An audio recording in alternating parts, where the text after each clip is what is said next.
welcome to VAX-NATION podcast by the PSVI. I'm your host, Dayla Harris.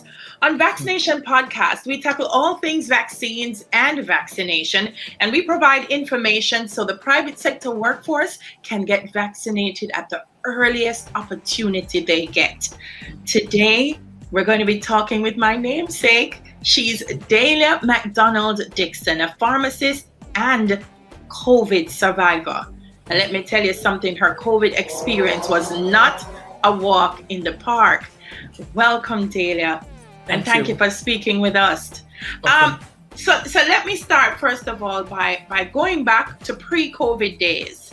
A lot of us were careful. We were taking clothes off at the door. People couldn't touch us. What was your experience like, hearing about COVID? Well, I was extremely scared to get it. I always envisaged not being able to breathe and suffocating as one of the symptoms of COVID. So I tried everything. And being a healthcare professional, I kind of understand that this is an invisible virus. Mm-hmm. And so I did everything possible. I mean, when I was walking on the street downtown and I'm going towards my car, I would sit in the car and then use the alcohol and spray the the bottom of my shoes before I put my feet into the car. I would spray my hands. I would even sometimes take my mask off in the car and wipe my face with alcohol. So I felt that I was adequately protected. I mean, I had my fears that I, could possibly get it. I mean, people were getting COVID here, but I just had this sort of an optimistic feeling that based on what I was doing, I would not have gotten COVID. But I do work in the health field, so that is always a clear and present danger for the healthcare workers. I'm glad you said that, because I feel like we are almost as careful as the people that we come in contact with, because we can we can mask up, we can sanitize, we can be so extra careful. Yes. But then people around us, if they're not as careful, then we're in trouble. Yes, and I remember one of my team members jeering me because I was wearing two masks. At one point, I was wearing two masks, and she was asking me, "Why are you wearing two masks? It looks so ridiculous." And I was saying, "Well, I'm wearing one for myself and one for all the other people who are not wearing theirs." So I just felt doubly protected, and I was good. Yes. Reminds me of defensive driving. You have to drive for the people around you. Yes. And even then, accidents do happen. What made you suspect that you had COVID? Well, I actually was in a great deal of denial, Dahlia. I did not actually suspect it at all. I got up one Sunday morning back in November, and I prepared myself to go to a funeral. I was dressed to the nines. I was looking great and left for the funeral. It was a very rainy day. And strangely enough, by the time I got into the funeral, we were properly distanced because they told us where to sit down. It was a funeral of somebody who had passed away from COVID. And the moment, Dahlia, that I sat down in the church, I felt very off, just off. I've never felt like that before. I just felt weird. And sitting there, I found myself coughing, like a little dry cough coming up. Of course, at this time, now the people who are like 4 or 5 feet away from me started to turn around and look. So then I just texted a friend of mine. I was there for about an hour and a half. I texted my friend and said, something, I'm going to leave. I don't feel so well. But then I left there and went to the supermarket, got my temperature check at the supermarket door, and then I went to my mom's home. My mom is an elderly, 86-year-old woman. And I went to her home and sang to her. Of course, I was wearing my mask. She wasn't. And, so I'm just saying that throughout all of that Sunday, I really did not think that COVID me? No, I can't get COVID. Especially based on what I was doing, in terms of prevention. Yeah. And so it wasn't until the following morning when I woke up that I still didn't feel well. My husband left and took our son to school because he was at school in person. If he was at one of those schools where he could go in person, and he called me on his way from dropping my son to school to say, how you feeling now? And I said, please, I beg you, take me to the doctor. When we got to the doctor, she ordered an antigen test. We did it, and 15 minutes later, I was in the car with my husband reading it on the phone that test result for Delia McDaniel Dixon is positive, a big fat positive. And I'm sitting in the car saying, but they have it wrong. It's who them talking about. It's not me. It couldn't be me. Them have it wrong, man. Something wrong. And so immediately my husband just put his mask on, because you have your husband, you sleep in the same bed and everything, you drive in the same car, you're not wearing masks. So the minute it said positive, he put his mask on, drove me to university. But I'm just answering your question that I was in total denial. I could not get COVID because of what I felt I'd put into the prevention. It's interesting because, at least you were exhibiting some symptoms. For the people who are asymptomatic, it is even worse. And yes. And I met people who are asymptomatic and they've tested positive and they said it's not true. The tests are wrong. I don't have it. But the reality is it's there. So you get tested. It says positive. Your husband takes you up to the hospital. What happens? Yes, he dropped me off there because his main mission now was to protect the other children at my son's school. So he goes to my son's school, pulls him out of school, and they both go to do the same test I just did. They were both negative. Bless God. And so I was at UE. That is where I think I deteriorated. Just coincidentally, I was in the triage area and the symptoms started to come fast and furious. First of all, my joints, my shoulders, my spine, my neck, painful daily, and eventually the weakness and just a very bad dizziness feeling. There they did the PCR, and that is another drama because I did mine on my back. So they poked the thing down, they swabbed down. And I mean, it's like I was convulsing. It was really terrible. And then you have a sore nasopharynx. All of around there is already sore and they're poking it down. So I just felt like my condition deteriorated while I was there. They sent me home. They took blood tests as well, and then they sent me home. So my husband came back for me, took me home. Our housekeeper, of course, we had to ask her to leave before we got home. But luckily, because of the prevention methods, she had been wearing a mask for the previous 6 weeks in the house. And I mean, maybe she didn't really like it, but it was for her protection and ours. We had been wearing a mask while she was around as well. I'm sure in that moment, she must have said, I am so glad I did. Definitely. Yes. So she went home and we were there. From there on, the three of us were incarcerated in our home for the next 3 weeks. It was 21 days. Yes. So what happened then now is that my husband and son felt great that they were negative. However, by the Wednesday, that was about 3 days later, my husband got up and said that he felt like a truck had run over him, felt wasted. Wow. And by this time, of course, I'm sleeping in our son's room and my son and my husband are sleeping in our room. Because I had to, I was quarantining from them. So my husband went and did the test, and by the Saturday morning, he was positive. He heard that he was positive. So that's the PCR. And so the PCR test is so much more sensitive, especially when you're asymptomatic. It can really pick up, that you have the virus, the PCR. But the antigen, if you're asymptomatic, many times you're going to get a false negative, as with what happened with my husband.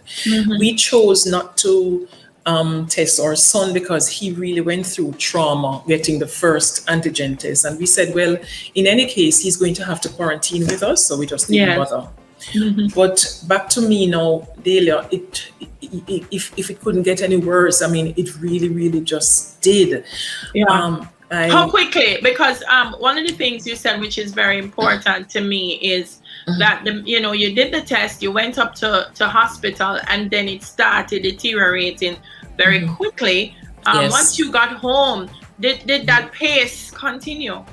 Yes, I was having sleepless nights, like all the nights. I mean, as I said, well, my symptoms continued for about 16, 17 days. Symptoms I'm talking about. So just starting to feel bad. I felt nauseous. I felt the pressure in my brain. They call it intracranial pressure. Just like it's building up and you feel like your head is going to pop, explode. And then the pains just continue. You just, every move you make, joints hurting, your flesh feels very inflamed, the sore throat persists. So I was taking all kinds of remedies. I have access to medication anyway, and so I was prescribed medication, and it was, delivered to the house for me. Yes. But I was taking turmeric shots. I mean, you mix up these things with turmeric, ginger, garlic, black pepper, lime juice, and honey and everything, and I was guzzling that down. I had a craving for sour stuff, and I had a craving for salty stuff. So like saltfish was my friend, I was having a lot of that. But back to your question, the sore throat, the sore nasopharynx, the fever. Oh gosh, Delia, that Monday, the fever, and Tuesday and Wednesday, the fever was just persistently at 101. Wow. I took paracetamol like crazy. I took 8 paracetamols for the day, every 24 hours, 2 every 6 hours, and the fever just stand up on me. It was just not going anywhere for the first 3 to 4 days. And what happened about the 5th day was that what I did consistently to soothe myself was to have a shower every morning and every evening. And on the 5th day, I got up and I used my favorite grapefruit wash, lathered up my face. I smelled nothing. So my smell went. And my greatest fear in life, second greatest fear in life, is to vomit. And then by the weekend, which is about 6-7 days later, I started to throw up. And it was just so forceful. It just came out of nowhere. And I just kept on doing it till there was nothing there. I had, read my lips, I had diarrhea for about 12 to 14 days. What? Yes, Delia. I don't know how it's possible, but I knew what to do because I was having like a jug of lemonade every day. I was having coconut water. And I felt very, very helpless, Delia. And then my husband, now, the guilt that I felt, that I unknowingly gave him, he took it in stride, but I'm just saying how I felt. And then there was also the worry about my mother because I'd gone to her home, and she's frail, 86 years old with comorbidities and so on, So it was not a good time emotionally for me. I was worried. I was fearful now of dying by suffocation, as I mentioned before. Nobody wants to feel that you're going to die from a lack of oxygen. Like you just envisage it, you can't breathe, and that is how you're going to die. But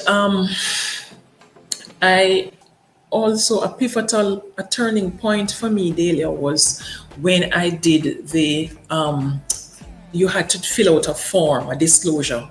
The Ministry of Health emailed me a form that I had to fill out where I disclosed to them everywhere that I could remember going for the previous 14 days before the symptoms came on. Wow. And as I've said, there is something about, I remember Dr. Phil saying, people don't manage my life, I manage my life. And so I tend to have that feeling that, I'm in control of me. But that is where I think I relinquished, I felt like I was relinquishing control. Because, as I say to people, if you have bipolar disorder, if you have diabetes, if you have cancer, you don't have to tell anybody. Right. But no, 11 questions daily. There were 1 million questions to answer. Invasive. And very invasive daily. And you start to worry about how people are going to judge you. Of course, I never normally think about that. Like, I mean, I don't care what people think or what they say. People will whisper and stuff, but you just don't want to feel that people are seeing you in a moment of weakness, especially the stigma that COVID had at the time, as if you're careless. Yes. And you have done something wrong. You failed, Moving further on, Delia, I started to have, I was having trembling in my stomach, everything, Delia, everything you can think of. When I Googled the 13 or 14 symptoms of COVID, I had all except about 2 of them. Everything was happening. And I haven't yet mentioned the cough. Yes. That cough nearly killed me. Delia, I coughed tens of thousands of times. It's a dry cough that you get. I coughed until I just couldn't do it anymore. But even when you can't do it anymore, you have to do it. It's still coming. So there was a point when it came to me, oh, that's why old people die from it. Because, I was thinking that this COVID thing was like a 200-meter run. It is not. It's a marathon. You can do this thing day in, day out, keep coughing. And I mean, before then, I had been going to the gym and, doing abdominals and getting fit and whatever. But every time I coughed, I realized that maybe this was preparation for this. It was awful. And so coughing is happening, diarrhea is happening, vomiting is happening. Everything, Delia, the pains and the fever. Just, fever that won't go away, and this head just throbbing. And it's not very good at all. It's something that I said it right throughout. Jamaicans say, I wouldn't wish it upon my greatest enemy. I couldn't think of anybody who I would ever want to get this. It's really, really very bad, and then worse than that, Yeah. Is there a point, Delia, when because you are a health professional, and if you are already so learned on you had the turmeric, you are using the grapefruit and everything that could help, and it still wasn't working. Yes. Was there a point when you thought, this is more than I thought, and I can't Delia, overcome it? I have a 7-year-old. My husband and I have a 7-year-old son. I'm 53 years old. And I came to a point of hopelessness, helplessness, and just weakness and so on. I want to be there for my son to at least see when he passes the worst. So that was like a motivational factor. However, I remember on this Sunday morning, 1 week later, after I'd started the symptoms, that following Sunday, that's day 7, 8, which is when I think it was at its worst. I got up and Emily Shields called me and asked how I was doing. And I was just in the room crying. And the more you cry, Delia, you have the sore throat. Yes. You can't cry because you have the sore throat. And then guess what? When I'm crying now, I'm coughing, and I'm realizing that the more I cry, I can't breathe. So I have to hush up. I have to just stop the crying, right? And then I said to her, I want to die. I cannot do this. I can't go any further. Can you imagine me, who loves life so much? I love life. I am just, just so in love with life. And I felt like I wanted to die. I couldn't do it anymore. The coughing wore me down. It tired me out, and I was hopeless and helpless. And she really did encourage me and motivate me, told me to pull up myself. And she said to me, Delia, you spent months preparing for this. But I think what she meant was that, maybe I prepared myself to fight it. Yes. Yes. But she really focused on that, and it really motivated me. You need friends. You need family at that time, Delia, because we were, as I said, incarcerated in our homes. Emily came day after day with food that she cooked, medication that she bought for us, and just left it at our door. I mean, you can't that's priceless. You can't put a dollar value on that. I have friends, Terry-Ann, who came and did the same, supermarket shopping. I have a sister-in-law who went to the supermarket and did my mother's supermarket shopping for me, because those are so many people rely on me, and so people really just, came in. I really wished at the time, though, that for the sake of our son, we would have been able to somebody to take care of him for us. But guess what? We didn't know we are almost certain that he probably had the COVID, but he had absolutely no symptoms. Yeah. So we couldn't even do that. The flip side of that, though, Delia, is that I would say the positive thing that came out of this is that I felt the love of my family and friends. I did feel it, Delia. You know them, you know who they are now. And also, for those 21 days, the three of us, my husband, my son, and myself, we were all we had in terms of the space that we're in. And therefore, our son, for the first time since he was born, had us all to himself. In a way, because for the first 4 to 5 days, he couldn't see me, and he was banging on the bedroom door saying, "I want to hug you, mommy. I want to." It must have been scary for him, yes. and it's important that you say this, Delia, because I feel like sometimes when we say to people, COVID is no joke. And I hear people say, well, if me forget it, but it's not just you. If you're a mother, if you have family members who love you, who care about you, it's important. It's important, because it must have been difficult for your son as well. People see you now, and I think that's probably one of the challenges with COVID, and people see people who have come through it, and they see you now, they think, oh, maybe I can come through it. But what people say to people who are still not believing that COVID-19 is real? I will say that maybe you should have seen me before. I think I was in a better shape than I am now. And I've always said since then, I will never, Delia, be the same again. I will never be the same again. Even to this moment, I sit here talking to you. Yes. I would say that I am 85% of who I was 7 months ago or 8 months ago when I had COVID.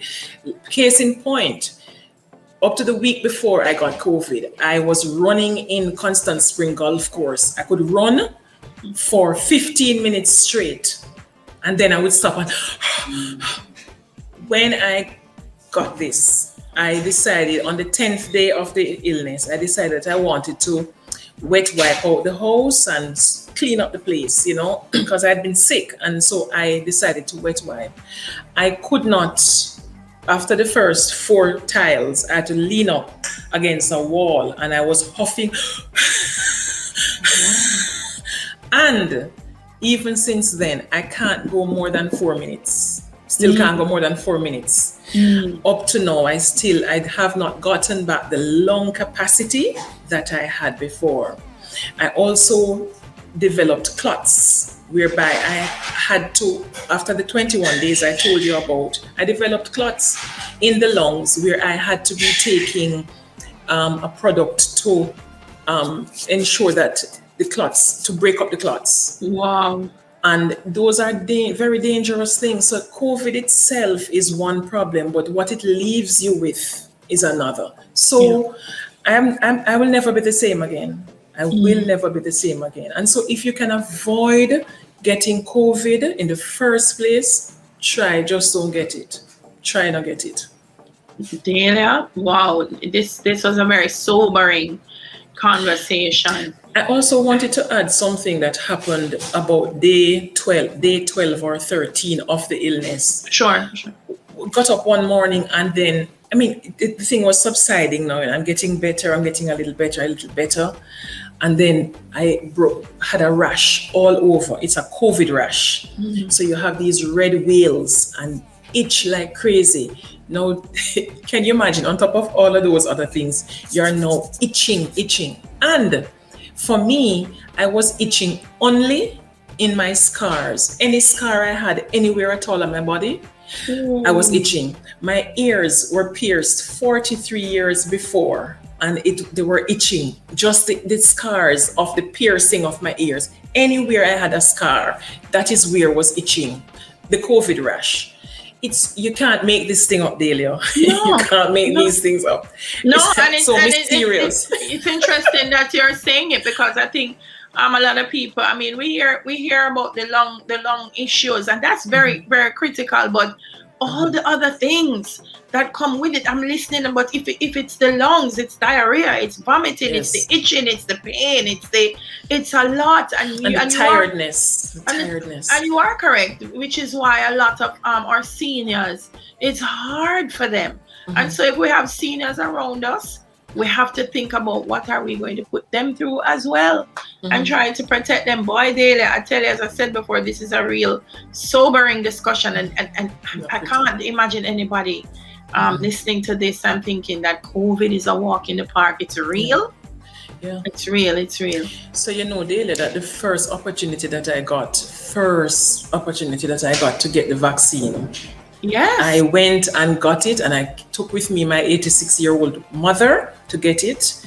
And so we are now both vaccinated. I just couldn't wait for the opportunity, because I just tell myself, Daily, I can't catch COVID again. I don't think the coughing is what killed me now. It would have killed me. The coughing, Daily. Yes. It just wore me down. I forgot to tell you, I got this thing. I was on pain medication for probably about 6 weeks after, because I got costochondritis, which is an inflammation of the breastbone here. Because due to excessive coughing, it was so sore. And there's this position that the thing that saved me with the coughing is something called the sajda position, where you kneel down, and then you put your head down onto the surface where you're kneeling on. So that way your bottom is up in the air. Yes. And for me, I don't know about other people, but it was a medical doctor who told me about it. For me, the moment I did that, the coughing stopped. But how long can I be in a position like kneeling down? So COVID drove me to my knees, literally. And so how long can you be in that position before you start feeling pains in your hips or your knees, or So and then the headache is happening. Thank and you. The head to be down like that is not. Yeah. And try having a headache and coughing at the same time. Boy, girl, you've been through the valley of the shadow, but yes, here you are, and I'm happy that you were able to come through the experience successfully. Yes. Still challenges, but boy, none that you won't be able to overcome. And I want to thank you for speaking with us this evening, Dela. It's important. Thank you. It's important. So many people have gone through so many different experiences, and it's important that we share them. Thank you. Thank you so much. Thank you. All right. Thank you, Dela. Listen, people, COVID is real. So ensure that you secure your appointment and go get vaccinated the very first chance that you get. Remember, every day vaccines are being used to save lives in Jamaica. Vaccines work with the vaccine. You heard it from Delia, having gone through the experience. First thing she did, got herself vaccinated, got her mother vaccinated, because it's an experience she would never wish on her worst enemy. This is the Vaccination podcast, brought to you by the Private Sector Vaccine Initiative. And the PSVI, as we tell you every week, is a mechanism set up to help support the implementation of the National Vaccination Plan of the Ministry of Health and Wellness. And this is where we leave you this week on Vaccination Podcast. The Vaccination Podcast, we tackle all things vaccines and vaccination and provide information so the private sector workforce can get vaccinated at the earliest opportunity they get. For more facts and for resources to share with your work teams, please visit PSVIJA.com. Here's a reminder to make sure you only follow the guidance from trusted, credible sources of information about the virus and the vaccines, such as the Ministry of Health and Wellness. Listen, talk with your healthcare providers and plan to take the vaccine at the first opportunity you get. Until next time, I'm Delia Harris. I leave you with a reminder from our COVID survivor, Delia McDaniel Dickinson. Up to now, I have not gotten back the lung capacity that I had before. I also developed clots, whereby I had to, after the 21 days I told you about, I developed clots in the lungs where I had to be taking a product to ensure that the clots, to break up the clots. Wow.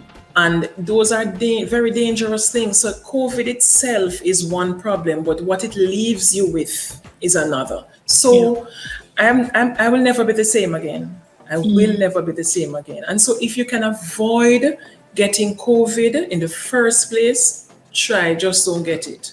Try not get it.